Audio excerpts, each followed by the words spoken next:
Hola, buenos días. Vamos a hablar de los diferentes tipos de oposición política y cómo evolucionan en el tiempo.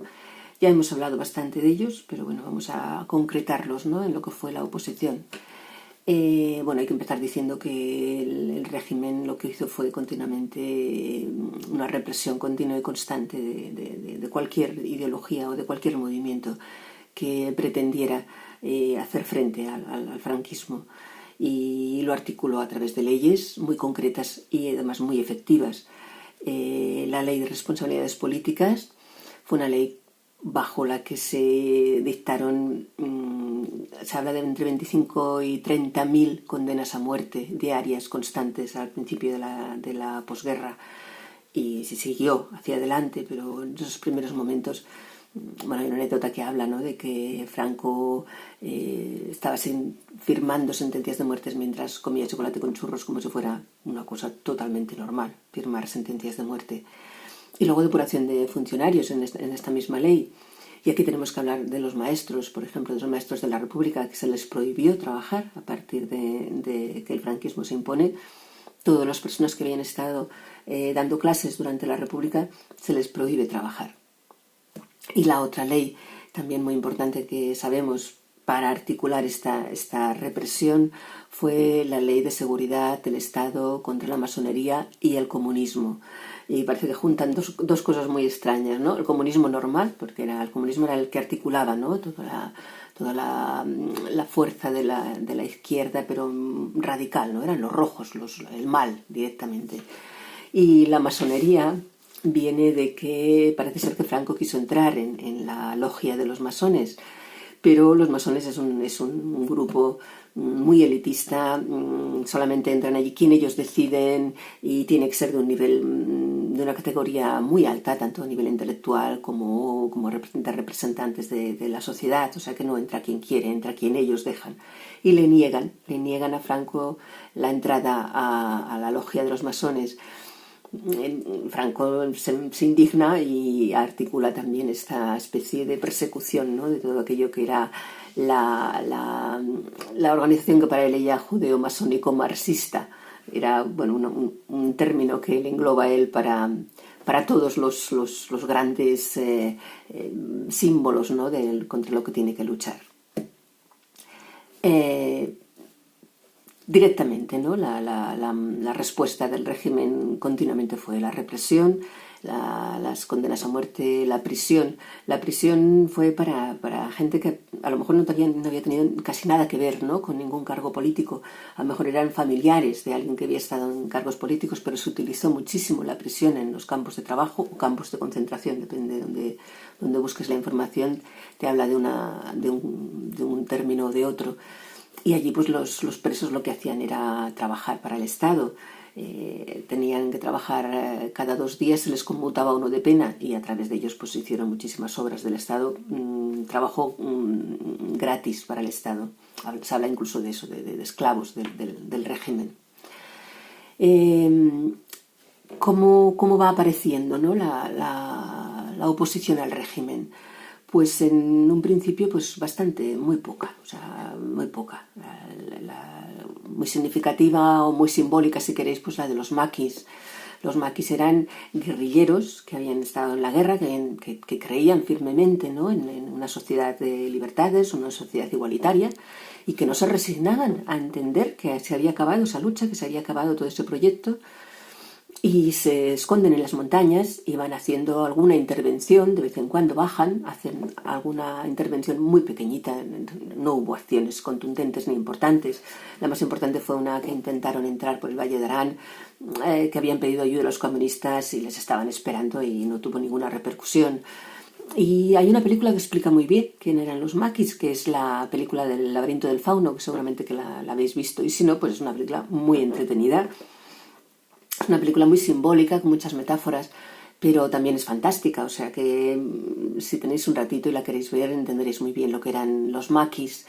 Y luego también pues la Alianza Nacional de Fuerzas Democráticas, que esta alianza pues eran todos los partidos que no eran comunistas, o gente de estos partidos que no eran comunistas, que también se hacen una alianza, ¿no?, para lo que piden fundamentalmente es volver a una democracia, que haya votaciones, e incluso hacen contacto con los monárquicos. Tiene una trayectoria, tiene la alianza esta durante la Segunda Guerra Mundial, porque esperaban que Franco caería después de la Segunda Guerra Mundial. Bueno, pues esto en estos años no pasará y se irá diluyendo en el tiempo esta alianza. En los años 50 empieza a verse más movimiento, empieza a verse más actividad dentro de la oposición al franquismo, y hay que destacar, pues por ejemplo, la huelga de los tranvías en Barcelona, que fue una huelga muy curiosa. Fue en 1951 y hubo un momento que el régimen decide subir el precio del tranvía y la gente se niega a subir al tranvía. Y justamente al día siguiente había un partido del Barça y bueno, pensaron, no pasa nada porque que no suban hoy, pero mañana ya subirán porque irán a ver el fútbol. Y no subieron tampoco. Y fue una acción espontánea, ¿no?, de la gente que consolidaba, ¿no?, esta intención ya de hacer algo para protestar contra el régimen. No hubo ninguna represión porque no podían hacer nada, la gente no subía a los tranvías y no podían reprimir a nadie porque no quisiera subir al tranvía. Y bueno, algunas manifestaciones y huelgas en Manresa que eran duramente reprimidas, pero no se acababa de articular, ¿no?, unos grupos de presión. Esto estalla en los años 60 de manera total. Todos los grupos, prácticamente hay un grupo organizado en contra del régimen a partir de los años 60. Y hablamos de grupos muy cercanos al franquismo. Los obreros ya os hablé que se organiza el sindicato de comisiones obreras dentro de los propios locales del sindicato vertical, se reúnen en reuniones clandestinas y allí se organizan pues para reivindicar aspectos de su trabajo, de mejoras en su trabajo, como es la mejora de los salarios, pero a la vez también se habla de la protesta directa y de las manifestaciones pidiendo justamente esto, ¿no?, el derecho a la huelga, el derecho a la manifestación, el derecho a la reclamación de mejoras en las condiciones de los obreros en general. Los universitarios, también os hablé el otro día de ellos, total punta de lanza, y donde se veía claramente, ¿no?, que aquello ya no tenía una vuelta atrás en la sociedad, la protesta por pedir las libertades, por pedir la democracia, por pedir la libertad de pensamiento, ¿no? La cultura y el régimen eran una cosa que eran totalmente incompatibles, y los universitarios que están allí pensando y abriendo, sobre todo también muchos intelectuales que incidieron, ¿no?, en estimular esta lucha de los estudiantes. Tenéis en vuestro libro tenéis a Tierno Galván, que será después una figura preeminente en la transición, o Aranguren, que es un gran filósofo.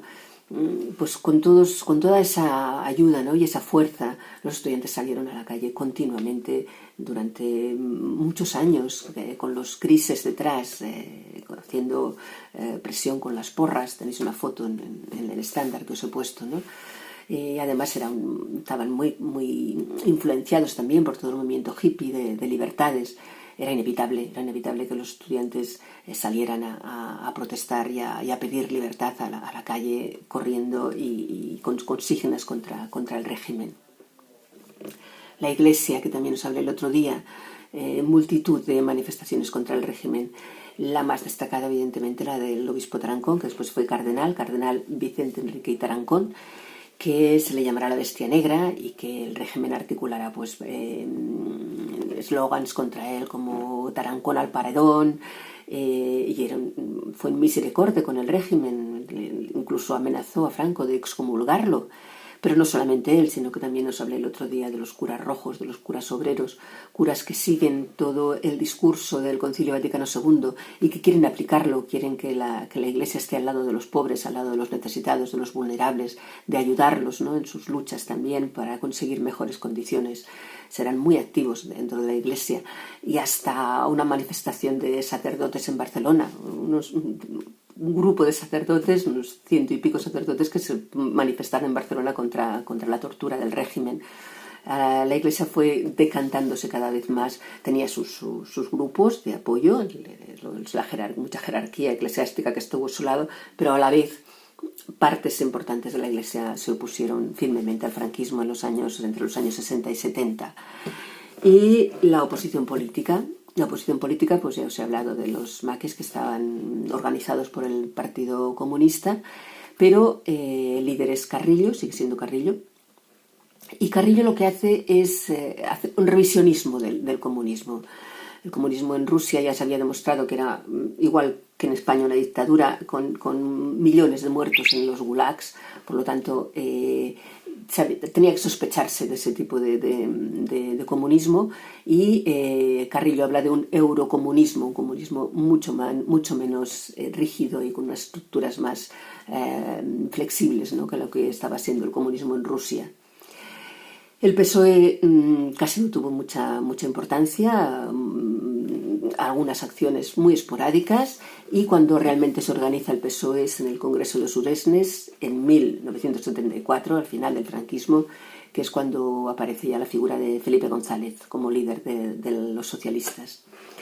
Y una acción muy importante, ¿no?, por lo simbólica que fue una reunión que organiza Salvador Madariaga en Múnich, una reunión de Múnich. Allí se juntan 118 políticos de todo tipo de ideologías para hablar sobre cuál era el camino, ¿no?, para llegar a cambiar el régimen en España. Y lo que deciden es un documento final que lo que se tiene que hacer es cambiar el régimen y buscar la democracia. Y lo deciden de diferentes grupos y de diferentes partidos, hasta el punto de que cuando firman este documento hablan ellos de que aquel día se ha acabado la guerra, porque la guerra lo que había significado era el gran enfrentamiento entre unos grupos y otros, entre los comunistas, los socialistas, los republicanos, derechas e izquierdas. Allí estaban todos y firman conjuntamente este documento, y ellos hablan de esto, ¿no?, de que por fin se ha acabado la guerra. El régimen a esta reunión vio en ella pues todos los signos de la maldad, de una cosa oscura, de una conspiración, y la denominó como el contubernio de Múnich, como una cosa muy oscura, muy secreta y conspirativa. Y el régimen pues no perdió el tiempo tampoco en investigar nada sobre estas acciones, sino lo que hace es actuar de manera violenta creando el TOP, el Tribunal de Orden Público. El Tribunal de Orden Público actuó de manera constante y continua contra cualquiera que estuviera en una organización que no respondiera a los criterios de cualquier organización. Cualquier tipo de organización era considerado pues una posibilidad para que te juzgara el Tribunal de Orden Público y tuvieras una condena. Tribunal de Orden Público contra quien más actuó, evidentemente, fue contra los grupos terroristas, los que actuó de manera más contundente a través de penas de muerte. ETA se había creado a final de los años 58 como un grupo para reivindicar el nacionalismo y la cultura vasca y la lengua vasca, pero se radicaliza enseguida y se convertirá en un grupo terrorista no solamente durante el franquismo, sino que después, durante la transición, fue cuando más asesinatos hizo ETA, ya lo veríamos.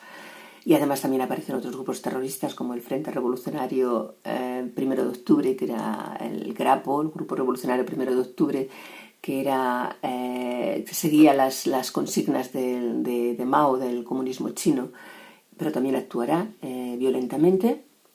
Y también el FRAP, el Frente Revolucionario Antifascista Patriota.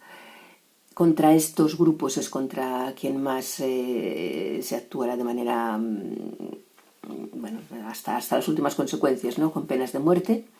Ya habíamos visto el proceso de Burgos contra 16 miembros de ETA y 6 condenas a muerte, y la presión, tanto nacional como internacional, como el grupo de Montserrat, que exigían, ¿no?, que no existiera ya la pena de muerte, consiguieron conmutar esas penas por 6 cadenas perpetuas, pero en 1974 se ejecuta la pena de muerte de Salvador Puig Antich, y en 1975 habrá también 5 condenas a muerte contra 3 miembros del FRAP y 2 de ETA. No separó la oposición. El Tribunal de Orden Público, tanto con sus condenas a muerte como con sus condenas continuas a prisión y persecución, no consiguió parar la oposición, y la oposición seguirá pues hasta el final de la dictadura, insistiendo, ¿no?, que se tenía que acabar con el régimen franquista. Buenos días.